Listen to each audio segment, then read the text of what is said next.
We've got 24 shoes, 9 categories. It has never been a better time to be a trail runner, and we're going to show you why. Welcome to the best trail running shoes 2023. Yeah, the studio stinks and is covered in quite a bit of mud, which can only mean that Sarah and I and other members of the TLC team have been out on the trails, putting in the miles to give you the most in-depth reviews of these shoes. Yeah, we've tested every condition from parkrun to ultras and every single thing in between. So don't you worry, we've got you covered. Plus, we've got our favourite pick and your favourite pick too, so stay tuned for that. Right, so we're starting off with grip. James, who are the nominees? So the nominees are the inov8 X Talon 260 V2, world's longest name, the Altra Lone Peak 7s, and the Salomon Speedcross 6. Right, let's get started. Also, let's start off with what should you be looking for in grip? It's all to do with the sole, right? Yeah, so lugs, which we'll talk about a lot through this video, are these little things here. So lug depth, when you're looking for like a grippy shoe, you'll tend to look for things that have a bit more lug depth than when you're looking for more like a park run or a road to trail shoe. So this is the inov8 one. I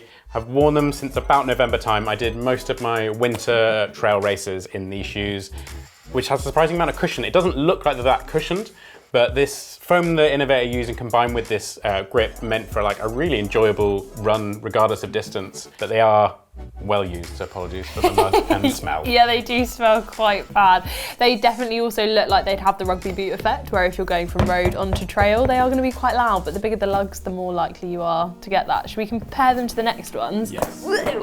Which are these. I kind of like these. I think they're quite an ugly shoe, but the main gripe I have from like a reviewing technical point of view, I tend to find when I've tied them up and get them the right fit, that even though there is like a little locking mechanism, they always move a little bit. And when I'm running sort of longer distances, they tend to slowly, not as bad as this, they tend to unwind a little bit, which is why I tend to go for a more traditional, old school. I mean, you could always swap them out if you want a more traditional lacing system, but really nice. On to the next ones. Ooh, Jess is getting more aggressive. This is definitely already getting aggressive by Jess. So these are Altras, maybe not everyone has heard of, but if you have heard of them, you'll hear about most trail runners who are into them talking about them like they are a religion. The two key features are this wide toe box, so it's sort of shaped like a foot, and it also has zero drop. Zero drop literally means that your heel is on the same level as your toes. Yeah, so a lot of people will say that we were made to not wear shoes, so these are kind of hitting that kind of motto of keeping as minimalist as possible.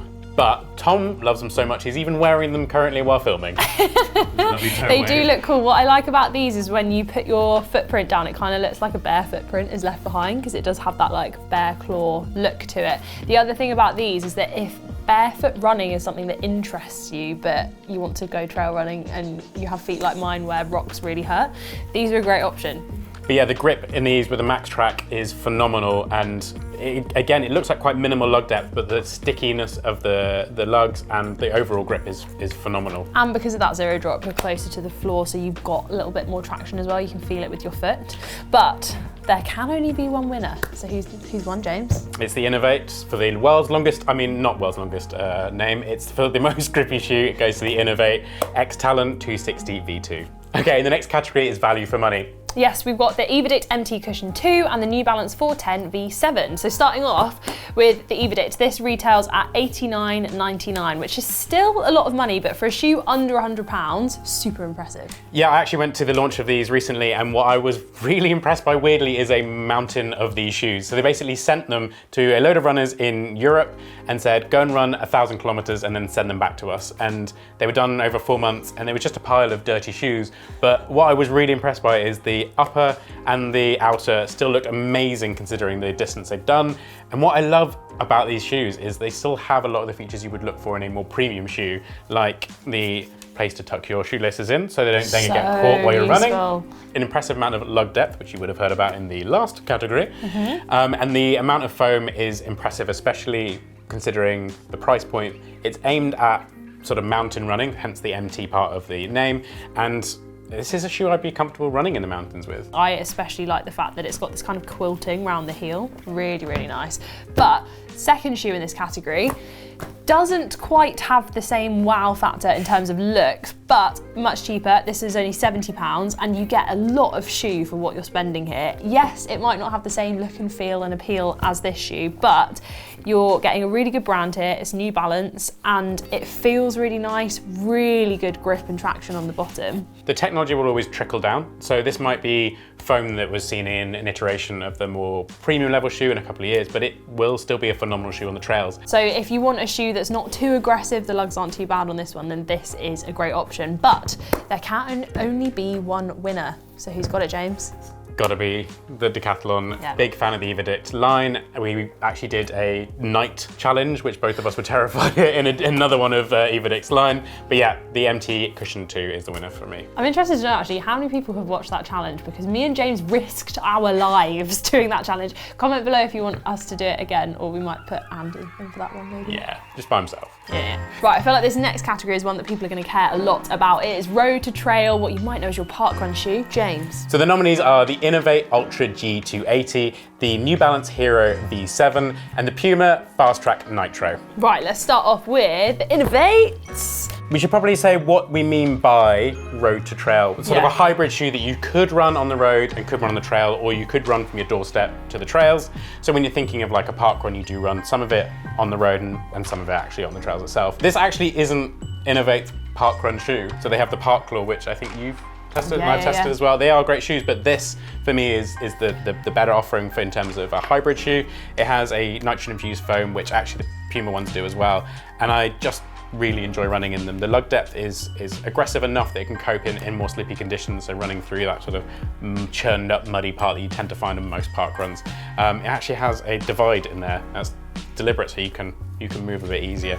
I think what's nice about these as well is that it is slightly more extreme compared to the inov8 Park Claws. They're quite a like road to trail but very groomed trails, whereas this is really comfortable on the road, but also then when you do get deep into the mud, you've got deep lugs, loads of traction, and it feels quite grippy as well. So speaking of grips, we'll have a look at the New Balance, which I really love. These look nice, don't they? Beautiful, they're camouflaged. I can't even see them.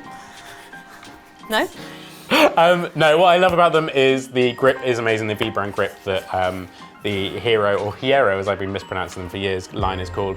They have the protected toe box, so if you're going to kick anything on the way around parkrun, they can be absolutely fine. But they also look good if you're just going for a coffee. Yeah, you actually wear these as your commuter shoe quite a lot now. I do indeed. I slipped them off before filming began. Are you sockless? Oh no. No. I have dressed. Right, and let's finish off with these Puma shoes, which I personally think look the best. One thing that I really like about them is you can kind of see it in this light right now, but it's got like reflective detailing, and I just feel like it makes them look so elusive and like scary and traily. Scary traily, like a dragon. Yeah. So they are also nitrogen infused, similar to the inov8 one, which creates a sort of more snappy foam and one that you can definitely pick up the pace. So if you are aiming for a parkrun PB, these kind of shoes will back you when it comes to that. They also have a place to put your shoelaces when you're running, so again, to keep them in place. Or to attach your parkrun barcode. The ATR Puma grip is phenomenal. Again, really minimal, but it copes really well in slightly more muddy conditions. But then you won't get that rugby boot feeling when you're on the pavement as well. So if you're jogging to wherever you're gonna hit the trails, you haven't got something too aggressive, but then when you do get to the trails and it's muddy, it's there for you. Yeah, exactly that. But only one shoe can win, so who's taking the crown? The one with the weirdest behind. Goes to the New Balance Hero V7. It is just a phenomenal shoe, and everyone who's worn it really loves it. I actually have a friend who took on the Thames Path 100-mile race in a pair of these shoes. So they are not just brilliant at parkrun, they're also brilliant at the real extreme ends of ultra running. And after a 100-mile race, you could go out for coffee in them and look pretty cool too. But do you agree? Let us know in the comments. Right, let's talk about speed, not the drug, the pace. Yes, so we've got the HOKA Tecton X2, the Brooks Catamount 2, and the Go Sorry, again, put James. another 10p in the back of Sarah. And Merrell MTL Skyfire 2. I love them. I know you don't like them. I hate the look. I really like the look of the first ones that you've also tested. This was the first iteration. This is the upgrade. So the main difference, they're literally, I was just checking to see if their footprint was identical. It literally is. So the main difference between these two shoes is the upper. On the updated version, you've got a little bit more protection around the toe, which I definitely noticed. I did a very soggy, wet park run in these and they felt really nice. And then you've also got a little bit more support around the side of your foot as well, but it does feel, I mean, not substantially lighter, but it does feel lighter than the previous version. You don't have a rock plate in here. What you have instead is a carbon plate, but that basically is the same thing when you're out on the trails. You're acting against that carbon, which is propelling you forward, but it also means that you're not feeling all the like little lumps and bumps on the trails. Actually, talking about plates in shoes, let's talk about the other option you can get. So this has a rock plate, so not made of carbon, but acts quite similar to it. So Brooks have put this Skyvolt plate in from the Catamount 1 to the Catamount 2. I love this shoe. I actually ran a marathon in Gran Canaria a couple of months ago in this shoe. Oh, you can't tell. Oh, you God. literally brought half of the mountain back with you. Yeah, but I was surprised how much I enjoyed this shoe, and the grip was phenomenal compared to the first one. I kind of struggled a bit in more sort of loose conditions. But I ran, during COVID times, I ran in the one a lot. I set 2 fastest known times. So I was kind of worried when I looked at the shoe that it was going to change everything I love, but actually it improved it, just not in the looks department, I would say. What's interesting, Brooks does this on a lot of their shoes, is they have a gaiter attachment at the back. So if you are going to be somewhere with a lot of mud, you can basically have, it's called a gaiter, isn't it? That's an alligator, do you mean? No, it's like a little thing that goes around your ankle. You hook it here, put this over the top, and then it just means that you've got more protection. Interesting on a shoe that isn't, I would necessarily say, that protective against the elements, but it's nice that you've got the option to add that. And now the final one, which was from Merrill, which Tom took out into the trails, which looks like a very grassy trail that Tom has taken interest Yeah, in. very muddy. One thing that he said, and it is so true when you feel this shoe, is that it's so lightweight. It feels like a carbon-plated racer for the road, which is a little bit unusual with a trail shoe because you do want some protection from the elements, but I mean, water is going to get through here.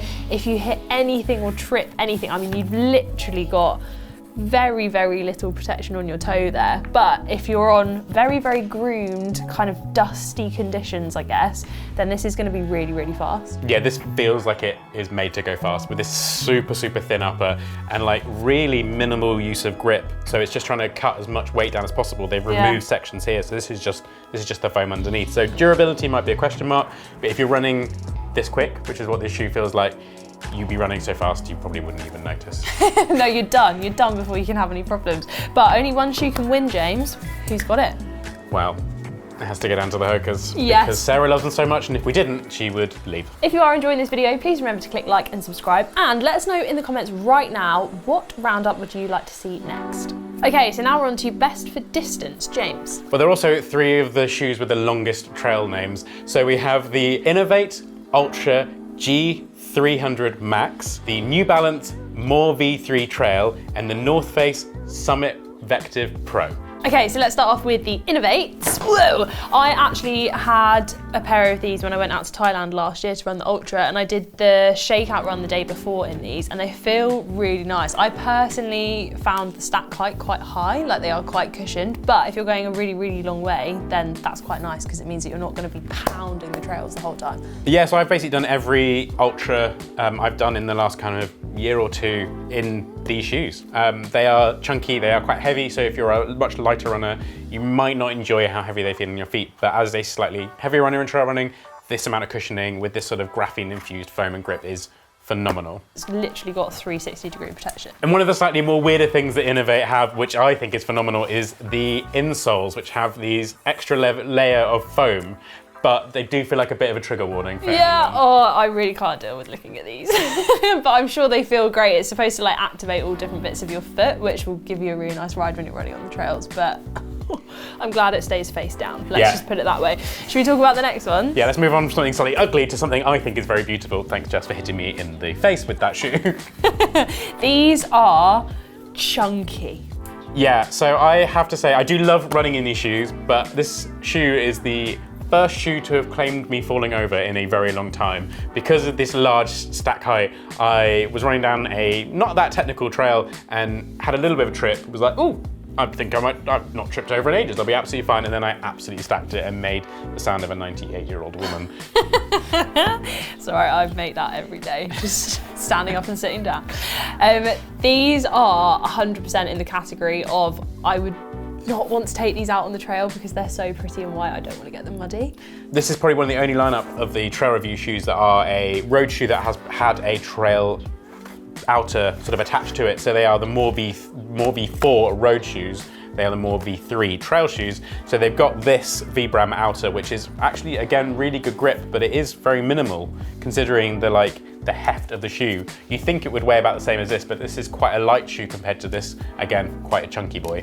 Yeah, but perfect if you're going the distance, you want cushioning, and this gives you cushions and cushions and cushions. Yeah, and sort of moving up from heavy, middleweight to the lightweight, we have the North Face shoe, which is a carbon-plated shoe. So we just talked about Speed, which had a fair amount of carbon-plated shoes in there, but this is a carbon-plated shoe that is for distance. I love as well how, just to reinforce that it's got carbon in it, it's got little bits of carbon here, a little bit of carbon here, it's got a little bit of carbon on the back, just so you don't forget it's a carbon-plated shoe, but I actually think they're quite cool design features. Yeah, so Tom took these out on the trails and did say that there was a bit of an adjustment period when you're running with them, because it has quite a high stack height for a trail shoe, but once you get used to it, getting the combination of maximum amount of foam with a carbon plate is a great sensation on the trails. One thing that this trail shoe has that not a lot of other trail shoes do, but the sort of more elite racing shoe on the road does, is these sort of ribbed laces that are meant to sort of grip once you've tied them down and less likely to move as you're running along the trails. Really nice design features here, but only one shoe can win, and for best for distance, we have selected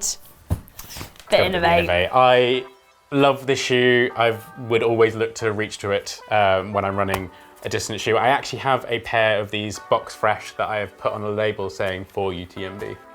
Really? Yeah. The big one? The full one? The full one. Ooh, that's exciting. Right, what's next? So next up is Best All-Rounder. Yeah, we've got some great ones here. We've got the Brooks Cascadia 17, the Asics Trabuco 11, and the Saucony Peregrine 13. Starting off though with, actually these ones next to you, James. Yes, so these shoes are the 17, which hasn't even been released yet. So you're getting a very early glimpse of a shoe that will be released in July. But look at the updates to this one. So this was the previous version of the Cascadias, which I actually ran Willican Dunes parkrun in. Nice. So they probably still have some sand in there. Just add to the different detritus that we now have on this desk. It's so dirty. These were really, really good. The one thing that I wanted from an update to these shoes was a little bit lighter and a little bit more breathable, and wow, have we got that. The traction has improved on the bottom. The upper feels very different. Like it just feels lighter. It feels like they've updated it, they've made it fresher. Yeah, definitely. So I've run in, I think, 5 iterations of this shoe. I actually ran Marathon des Sables in the 14s or 15s of the Cascadia. Flex. Yeah, I don't want to brag, but I don't know if I've talked about it before, but no, I ran Marathon des Sables. Not at all. But they are a phenomenal all-rounder shoe. I would recommend it to most people when they're like, oh, I'm looking to up my trail running from maybe moving from the hybrid line to a more like day-to-day running on the trails. These kind of all-round shoes that we'll talk about would be the shoes that I would recommend. They have a similar sort of rock plate, so they have the Trail Adapt plate in there. But yeah, great updates to this shoe. We've also got the addition of the gaiter attachment like on the other Brooks shoes, which I just think it's nice if you want to buy some gaiters, not get any sand or rocks in there, then you've got the option. But now, whoa, on to the next shoes. These from Asics. You've also tested these as well, haven't you, James? Yeah, just for size comparison and how my feet are compared to Jess's. But these have the FF Blast foam, which is seen on some of the road shoes, so the Nova Blast line, which is really popular on the road. I was blown away how much I enjoyed these. Really? I've never really put myself in Asics trail shoes until this year. The grip and the cushion combination is fantastic. I also really like the contour look. They've really stuck with their like design decision. You've got contours all along the bottom, and actually the lugs kind of make up more of the contours as well, which is cool. That design then carries through to all around the shoe and on the little toe cover as well, which is very nice. And I love a patterned lace. All right, sewing bee. Right, on to the next one. Whoa. These, why do brands make white shoes? I really like white trail shoes. But it's just going to get muddy in 2 seconds. You can paint them with your own adventure. Yeah, that's true. But they do have a very cool outer. So these are the Saucony Peregrine 13s. Again, a great shoe in terms of cushioning and grip. I sometimes find a lot of trail shoes struggle with that balance between great grip and great cushioning, but Saucony have really nailed it with the Power Run foam that they have. I have tested previous iterations of these and it is so good. Like if I'm going out for a muddy run in winter, I will 100% always reach for my Sauconys. But it's an all-rounder as well. It's great in any conditions, but only one can win. So who's taken the crown, James? games. It goes to the Asics Trabuco 11. Yeah. A great surprising shoe from Asics. Yeah, and actually if you're a fan of the Asics Nova Blast and you want to head onto the trails, then this could be a lovely accompaniment to your shoe collection. Now on to arguably the most controversial topic, best looking. Yeah, this has caused a lot of arguments in the office. So we have the Altra Mont Blancs, the HOKA Mafate Speed 4s, and the New Balance More V3 Trails. Right, let's start off with these. They are a shoe that was seen a lot. Obviously the name hints to the UTMB link, and I saw a lot of people running in the trails when I went to Switzerland in these. They also have, again, I know Sarah's going to comment on the Gator grip. I think the red and black, really, really sexy. It's shoe. definitely a conversation starter for the start line. If you're looking, you've got a little bit of race nerves and you want to talk to the person next to you, wear these. Yeah. But on to my pick for this category. Now, I apologise for how they look currently.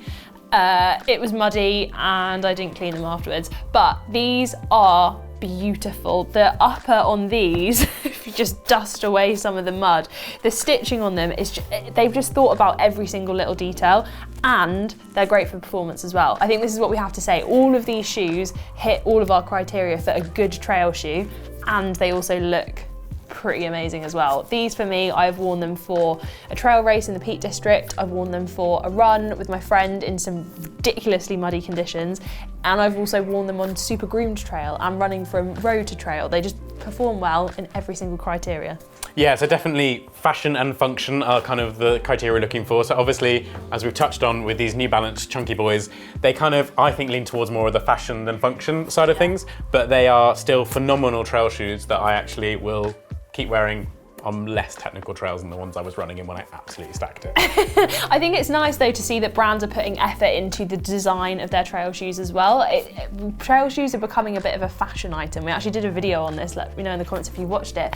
But trail shoes are now fashion. So the fact that they're not leaving function behind, but they're actually just bringing fashion into progressing these shoes forward is really, really nice to see. Right, so only one shoe can win, and the winner is... Well, these are obviously the winner. So I can see Tom behind the camera screaming for these as well. You know what?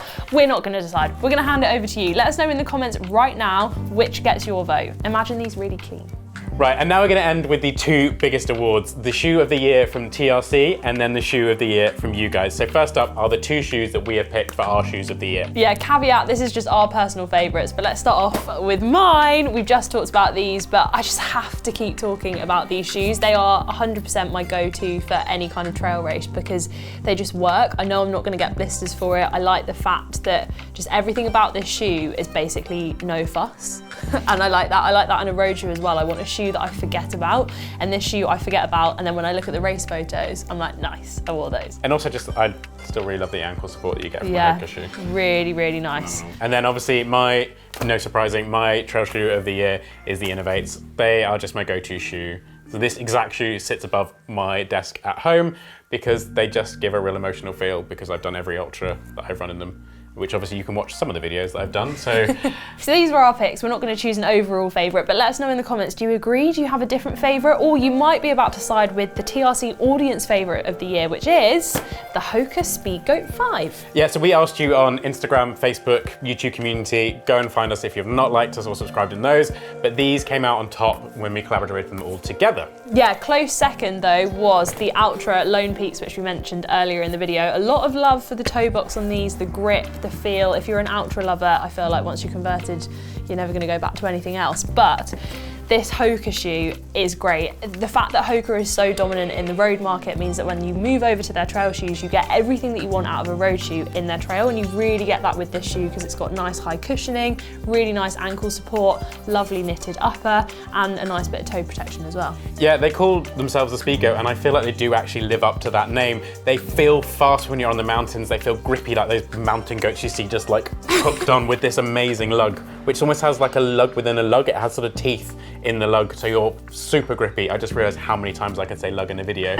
But they are fantastic shoes. I was amazed at how quick and confident I was going down on more technical terrain. So that was all of our picks for the best trail running shoes 2023. If, however, you're on the lookout for a new pair of road shoes, then go and check out this video here where we looked at the best road running shoes 2022.